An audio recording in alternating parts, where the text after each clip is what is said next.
So welcome podcasters. My guest today is someone I've only just met, but we feel like we're going to be just great pals. This is going to be a good show. It's Michelle Myrick, and I hope I'm pronouncing that correctly. Michelle, is that right? You are, cool. yes. I'm going to do a very brief introduction because I think throughout the conversation we'll unlock lots of lovely stories. But Michelle is a visual artist, a recording artist, that's a singer, songwriter, musician, and a published author and a life coach. And she's originally from Newfoundland, Canada, but she now lives in Norway. And that's just the tip of the iceberg. So welcome, Michelle, to our podcast. I'm so delighted to be here, Shirley. I'm glad to have you here. So tell us, I could read it. It's no fun if I read it, but tell us a little bit about your story, because you've lived in a lot of different countries, you've changed, reinvented yourself so many times. Just let us hear some of that. Well, sometimes I feel like I've had 10 lives, or like a cat, 9 lives. You get to a certain point where it all starts to come together, and it came together for me in such an unusual way through the end of the paintbrush.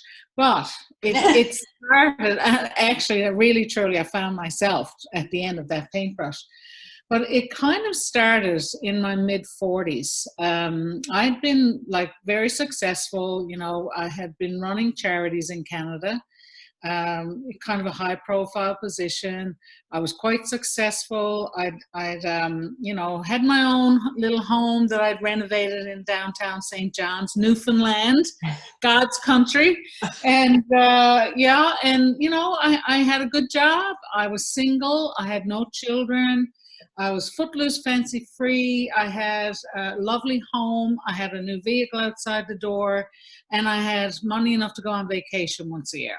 Nice. So, to the outside world, I had it all going on. I had the world by the tail. But to me, I felt at 43 years old, gosh, is this all there is? Is that all there is to this life?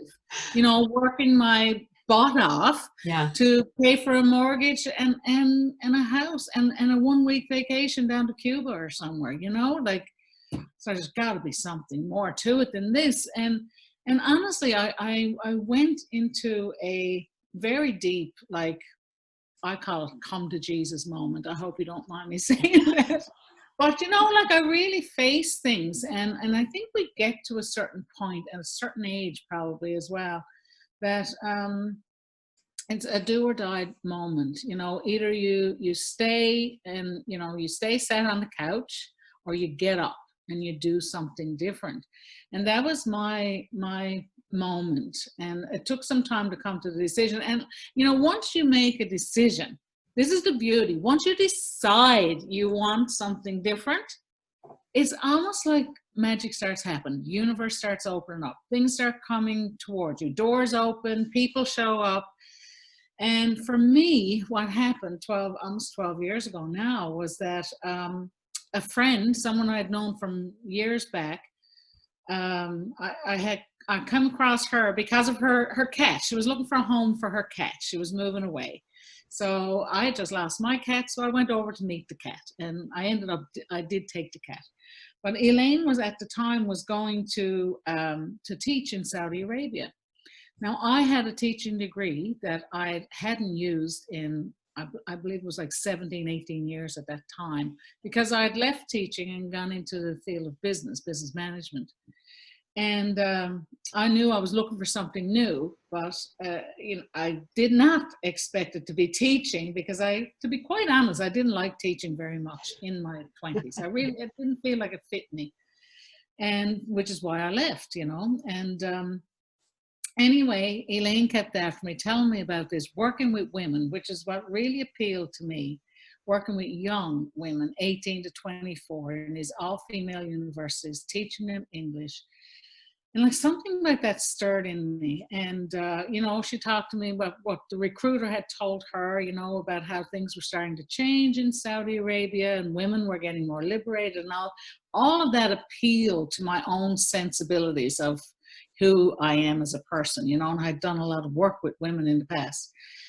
Anyway, against all odds and against even what I could have ever imagined, I ended up on a plane to Saudi Arabia to go teach English, something I'd never done before, and in a profession that I wasn't very, chuffed about.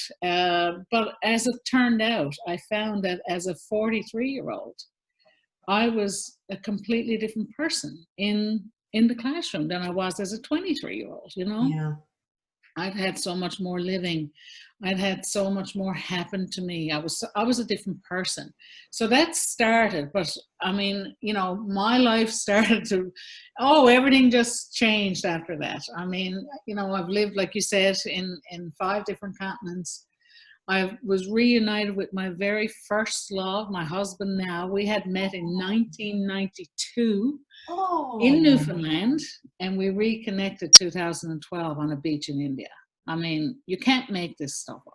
That's a lovely story. Oh, that's a whole podcast itself, isn't it?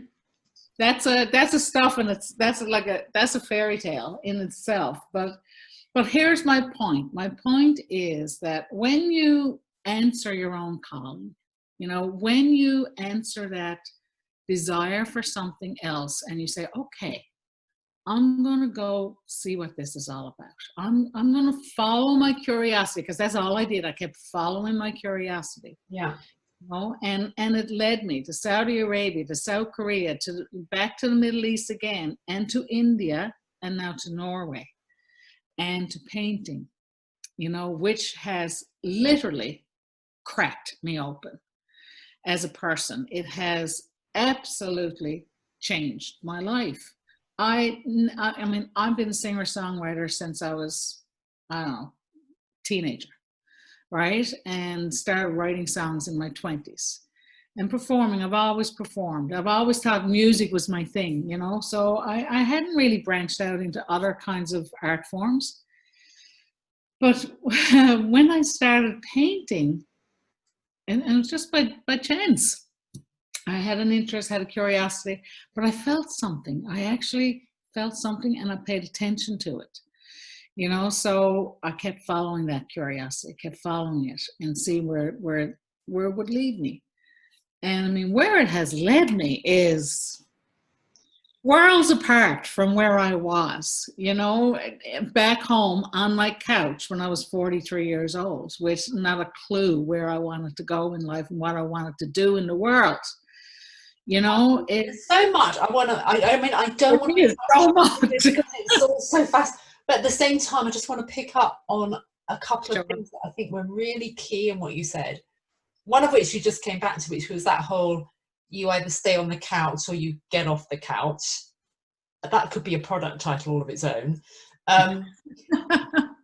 Because I think you're right. I think women in particular do reach that point in life where they do ask the question of themselves. Yeah. And some will dismiss the question and say, that's not a question, that's, my time is gone. And others will keep on and on and on and on. And the other point you made, which was critical, well, no, there were lots, there were 3 in particular, was about that decision, that it's not just a decision to move forward, it's a decision to refuse to accept where you are right now. That decision in itself means you've got to do something else. Like, I'm not doing this anymore. I've got to do something else.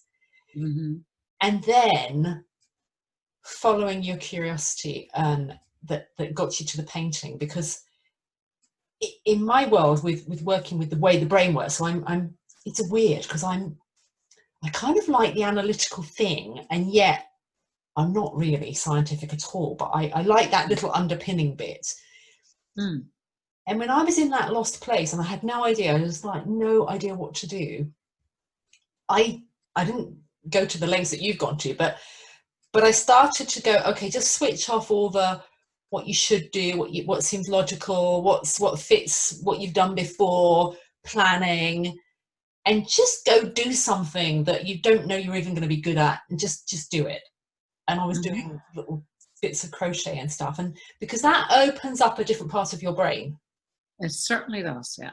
And so that's where I just wanted to come back. So is that your painting behind you there? Yes, that's one of them. Yes, yeah. It actually looks so much smaller, but when I come back to it, you can see how big it is.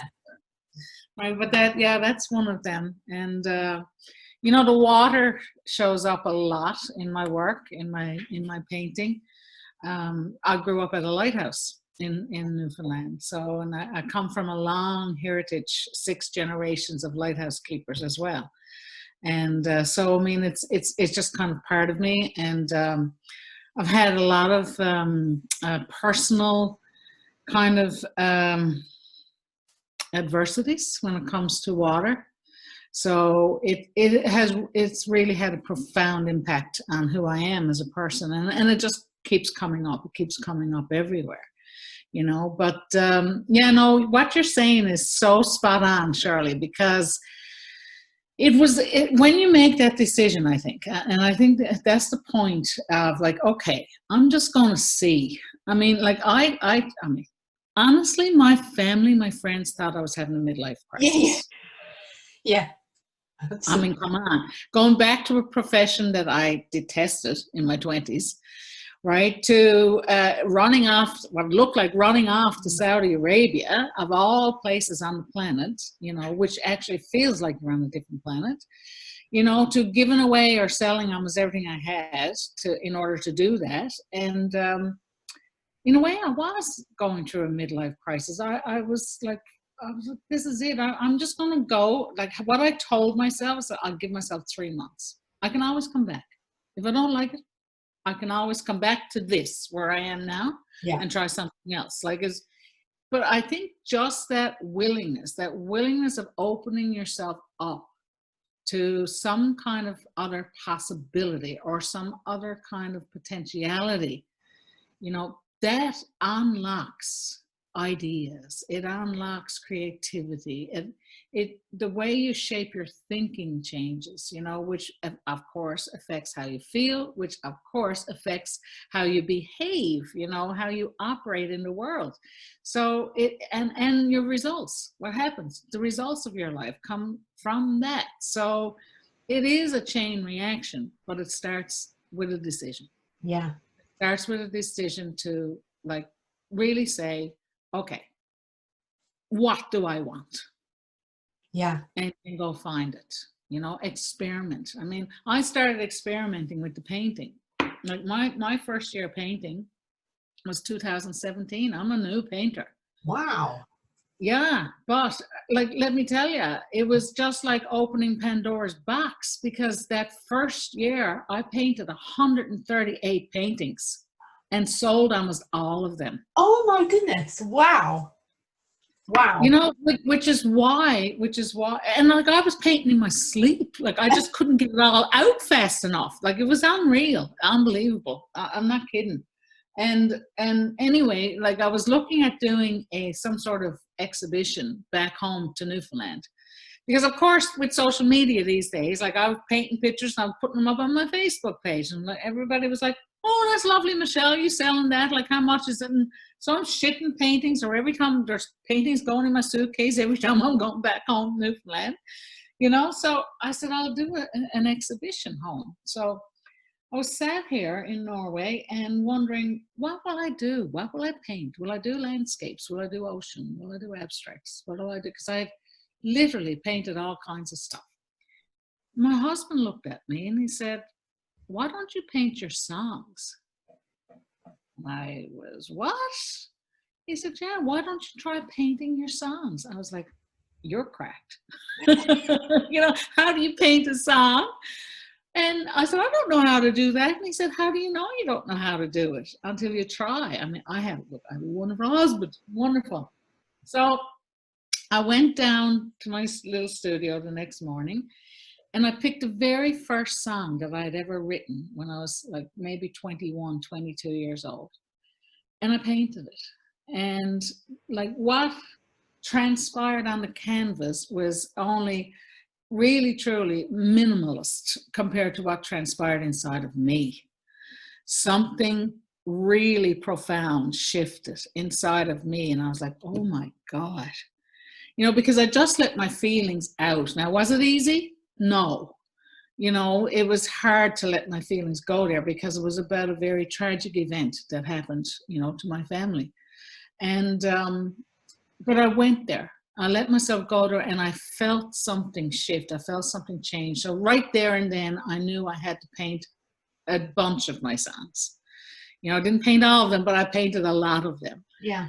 And that became then what I did was I developed this live exhibition, where I stood in front of audiences and told them the stories behind the songs, as well as showed them the paintings and then performed the songs, right? And I mean, the juxtaposition between, let's say, that 21-year-old, you know, that wrote that song, and the 53-year-old woman that made the painting, that's what made that show so jaw-dropping, I think, because I mean, I'm using other people's words. That's what they said. It was so impactful because I was telling my truth. I was telling about that journey from that 21-year-old to where I am now. And I was using my song and my painting to tell it, right? And I did that for a dozen or so songs within a 2-hour period.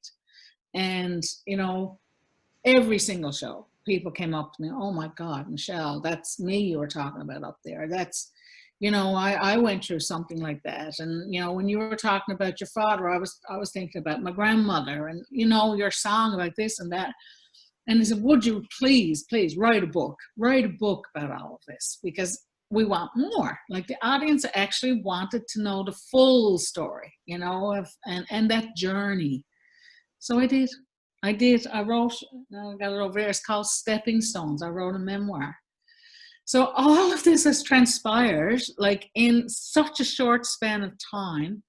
And because of that book and because the impact that that's had, I've now since become a certified life coach.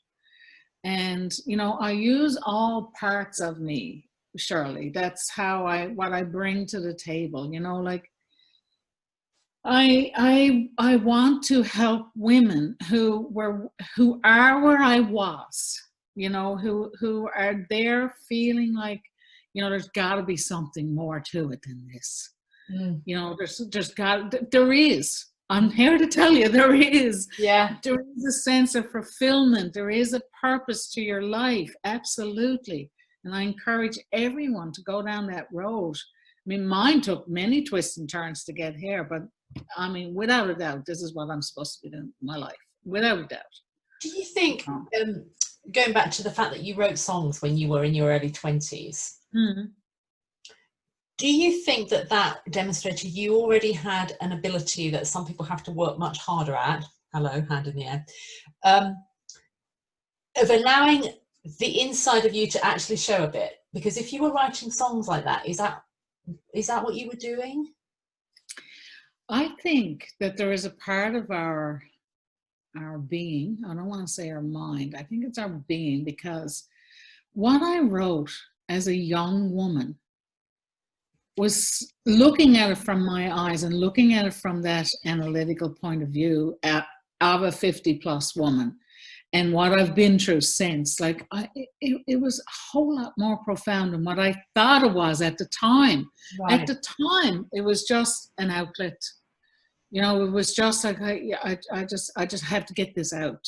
You know, it was that feeling. And it wasn't about trying to be profound or about trying to be creative or trying to be, you know, a famous singer-songwriter or anything like that. In fact, I rarely sang my own songs, you know. I didn't have confidence. I've struggled with self-doubt almost all my life, you know, which is the subtitle of my book, actually, you know, from self-doubt to self-belief, finding meaning and purpose in your life. It's really about that. Like I don't feel that my creativeness was anything special, but it is an expression of who I am, and it does provide meaning for me. And if someone else can relate to it, well, bonus, you know, that's great. But it's an expression that, and the same with the paintings and everything now, I mean, it is an expression of me, right? I'm just letting that part of myself out. Yeah.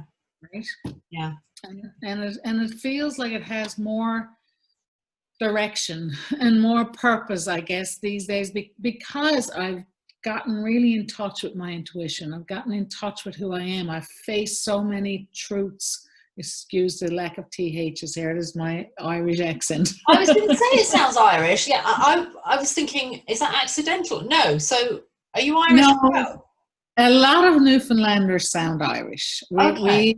We were populated by the English, the Irish, the Scottish, French, and the Portuguese because of fishing. We're an island, of course, off the east coast of Canada. So, and very remote, small little communities. So, you know, a lot of the dialects and the accents and everything is now mine is cleared up. You would think that my mother walked out of Cork, like honestly, right? You know, but yeah, no, that's Very yeah. Irish. Yeah. Mhm. More Yeah. Irish than Canadian, definitely.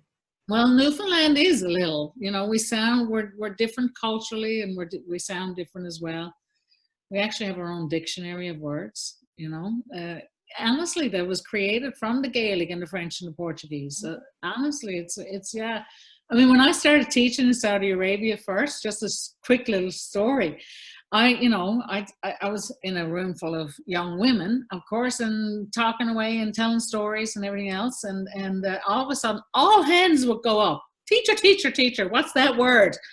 You know, because they were high-level English students. And I go, and I'd explain it what it is. And we never heard about that before, that word, you know, and they're going through their dictionaries and there's nothing in the dictionary. I was like, oh my God, that's a Newfoundland word. That's a Newfoundland word.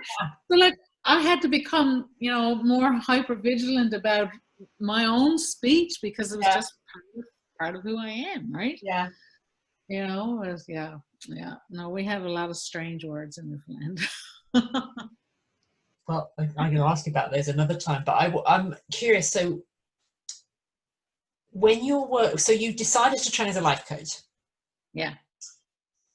But I'm guessing that because of your background, because of your story, that your life coaching with you, I'm guessing, is a whole different journey to life coaching with somebody else. So what is it that you are changing for people? I mean, how are you working with them that gets them to a place, and where does it get them to? I'm just really curious. Yeah, sure.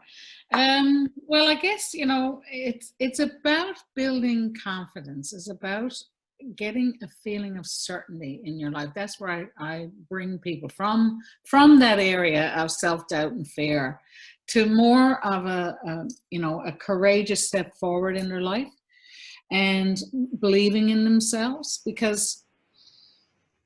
And how I do that is probably the most unusual for a life coach. The unusual, yeah.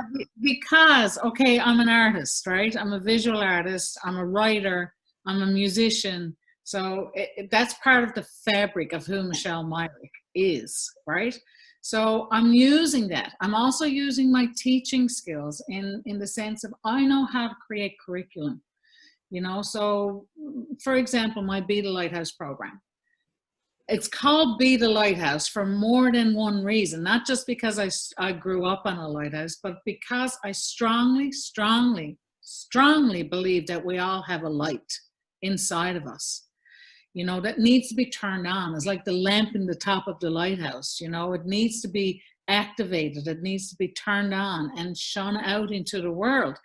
And I mean, we can be that lighthouse of our own lives. We can be that strong, sturdy, you know, withstand any kind of a storm person for ourselves. We have all of that ability inside of us, but it just needs to be turned on. And this is how I help people. I help people see that in themselves. And I do it through creativity. Like I have this 5-step program that I've integrated into my, it's a workshop that I've also just deliver, but I've taken parts of that and brought it into my Be the Lighthouse, where they go through a creative process of making a piece of art. Now, before you say, but I don't know how to draw a stick. No, I wasn't going to say that at all. I think it sounds great. Yeah.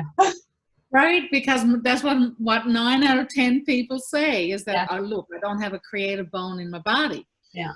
That's not the point. It's the process. It's that process, the intuitive process of going inside, getting answers, making decisions, trusting that, and bringing it out, letting that come out, letting your soul speak, right? That's what creates the art. And I've done this with almost 100 people now. And it's every single person makes a piece of art. And they walk away from this saying, I can't believe I made that. and it has so much meaning for them because it comes straight from their soul. And through that process, they've accessed intuition. They've gotten in touch with it. They've listened. They've learned from it. They've taken the advice and acted upon it. I mean, that's what we got to do in our lives. That's how we blossom in our lives. The majority of us grew up with a map, whether it was given to us or whether we designed it ourselves, of what's going to bring us happiness. So almost everybody's map looks the same, right? Get an education, get a good job, find a partner, get a good place to live, probably have a few kids or a dog or something, right? You know, make X amount of dollars, and that's supposed to bring you happiness. That's a map. But what I propose is like aligning more with your soul's compass, so that the landmarks are instead of the landmarks on your map, those 5 things that I just illustrated, it's more about what you're guided by your feelings, you're guided by your intuition. We have that innate ability. We use it all the time as children. You know, we only did what made us happy as children. That was it. We weren't having anything else, right?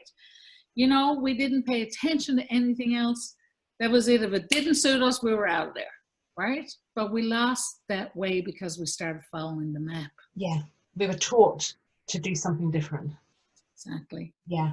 Right, but honestly, and I bet you'll agree with me, when you start following that soul's compass, that's where your joy is. You create it from the inside out. That's where your happiness lies, is in there, in that inner knowing, in that inner direction, right? That inner guidance. And that's what I help people find. And then we take it and we develop, what do you want?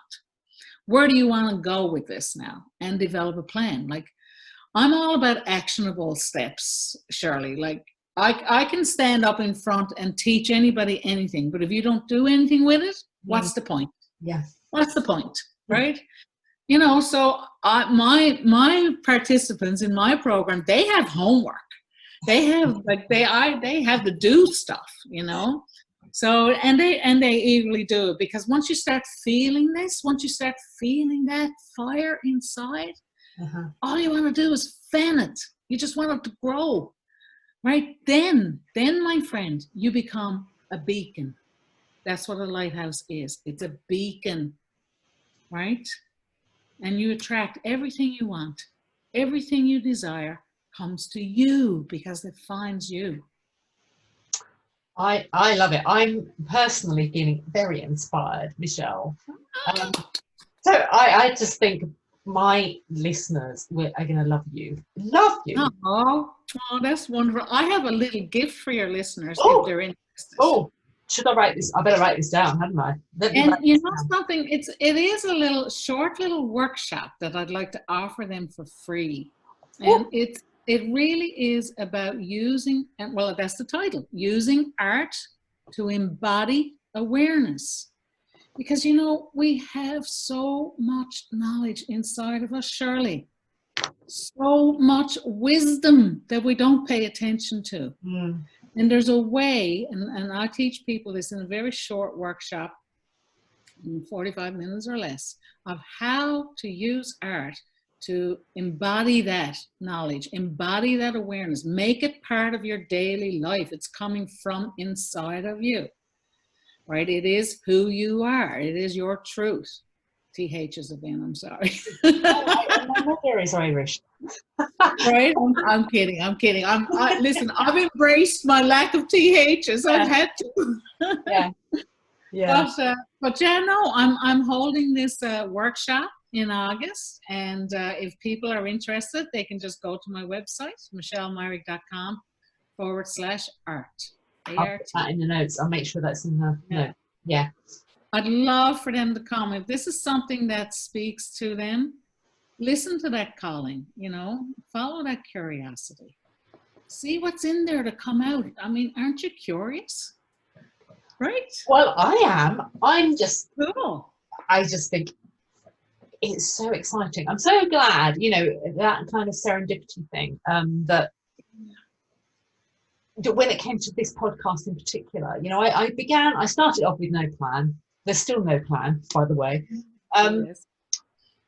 And people started coming and wanting to be guests. And initially, you get that kind of flattering thing of, oh, people want to be guests. And then I started looking a bit more deep. I thought, but are these people right for what I'm about and what this podcast? Because it's so easy to get drawn back to that whole, you're back in someone else's map, as you call it. Yeah. Mm-hmm. And so I had to draw myself back a little bit and go, no. I know the kind of people I want. So I said no to quite a few people. And I've even set something up and go, changed my mind. Really sorry. And so when you got in touch, I just loved your story. And I love it even more now. So I'm... Thank you. But I truly believe there's no mistakes. Like I do live my life that way. And all 9 lives that I've had, I've lived that way, honestly, because, and here's the reason that I call my book Stepping Stones, actually. It's because, listen, for so long, I let the experiences of my life pull me down, hold me down, actually. And really and truly, when you start really facing and taking responsibility for your own actions, your own behaviors, your feelings, your thoughts, and owning your experiences, owning them, taking the nuggets of lesson, of wisdom out of that and using it, they become stepping stones. It becomes a stepping stone for your life. And it's a whole different shift in perspective about looking at your past. Like, a lot of coaches, and I'm probably the opposite this way. They'll say, like, move forward. Just don't forget about the past. Forget it. It's gone. It's done. Move on. I don't say that. Our past, we take our past with us. So let's heal it. Let's heal that stuff. Listen, everybody has a story. You don't get this far in life without one, honestly. And if you don't understand why that has been part of your journey, it is going to hold you down. But when you understand and when you take the meaning from it, it literally gives you wings. It gives you wings, right? It just puts things in a completely different ball field altogether. I ran from my truth forever. I ran from it, I tried to drown it in a bottle of booze, right? Another way. Honestly, I'm being honest, right? I denied it. I denied it for a very, very long time. And it wasn't until I started accepting that and owning it and understanding it, processing it, right, that it has changed my life, That's possible for anybody. Well, I'm loath to close, but I think we could pick up at another time. And you've inspired us so much. Thank you. It's just been lovely hearing just a little bit of your story. And I'm sure people will want to connect. It's been great to be here, Shirley. Honestly, thank you for having me on. Oh, and as you can see, I can talk forever. But you can feel the passion, it's not just blah, blah, blah, blah, blah, blah, blah. It's passion, and I'm sure everyone's attention is utterly rapt and can't wait for the next thing. So I'm sure I'll put it in the notes, but it's michellemyrick.com/art. Is that right? Art, yes, just ART for the workshop. To sign up for the workshop. Yeah. All right, thank you so much. Maybe we should do this again sometime, but for now, I would love that, Shirley. Honestly, I feel like I've known you forever. I know. feel like synergy, like just synergy. That, I mean, that's how life goes, isn't it? it is, isn't it lovely? When you align with your purpose, like honestly, that's it. You're aligned with yours. I'm aligned with mine. Come on, sister. Bring it on. All right. Thank you so much for now, and thank you. Shirley. I'll see you in another episode soon. Hope Bye. so. Bye.